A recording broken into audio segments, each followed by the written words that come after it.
গতকাল ছিল father's day. দিনটা অনেক হেকটিক যাওয়ার কারণে আমি কোনো ভিডিওজই আপলোড করতে পারিনি। তো দেখে নাও আমি কালকে কী করলাম। প্রথমেই আমি রেডি হয়ে বিকাল বেরিয়ে পড়েছিলাম একটু ডিক্যাথলন যাওয়ার উদ্দেশ্যে। ওখানে আমার কিছু টুকটাক জিনিস কেনার ছিল। প্রথমেই কিন্তু আমি এই ক্যাপটা দেখে নিয়েছিলাম। ক্যাপটা কিন্তু বিশাল ভালো লাগছিল আমার। তারপরেই কিন্তু কেনাকাটা করে বেরিয়ে পড়েছিলাম ওখান থেকে। আর ওয়েদারটা দেখো কি দারুণ।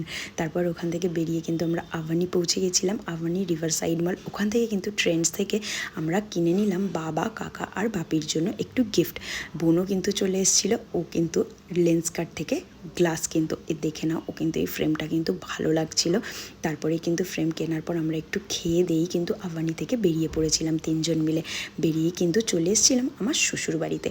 ওখানেও কিন্তু কেক কাটার পর্ব চলছিল, বাপি কেক কাটছিল। ওখানেও কিন্তু আমরা সবাই ছিলাম। একটু আনন্দ করেই কিন্তু আমি ডিরেক্ট চলে গেছিলাম আমার বাবার বাড়িতে। দেখো কেকটা কত সুন্দর। ওখানে কিন্তু কেক কেটে নিচ্ছিলাম। ওখানে কিন্তু আমরা সবাই ছিলাম। আর তোমাদের একটু মনে করিয়ে দিই, অল্প একটু সাপোর্ট করে দিও, একটু সাবস্ক্রাইব করে দিও। তোমাদের ছোট ছোট সাপোর্টই আমার খুব দরকার। তারপরে কিন্তু ডিনার করে সবাইকে টাটা করে চলে এলাম। দিনটা খুব ভালো গেল।